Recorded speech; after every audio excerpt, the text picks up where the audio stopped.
Dacă ești gravidă, acest clip te poate ajuta să recunoști o urgență. Salvează-l! În sarcină, multe simptome pot fi normale, dar există câteva semne pe care nu trebuie să le ignori niciodată. Primul, sângerarea vaginală. Indiferent de cantitate, indiferent de trimestru, sângerarea trebuie evaluată de medic. Al doilea, durerea abdominală intensă sau persistentă. Nu vorbim de disconfort ușor, ci de durere care nu cedează sau se accentuează. Al treilea, febra peste 38 de grade. Poate ascunde o infecție care afectează atât mama cât și sarcina.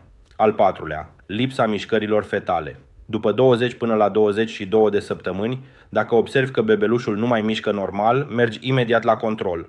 Al cincilea, dureri de cap severe, vedere încețoșată, umflarea bruscă a feței sau mâinilor. Pot fi semne de preeclampsie. Ascultă-ți corpul. În sarcină, instinctul tău contează. Dacă ți-a fost util, salvează clipul și trimite-l unei gravide.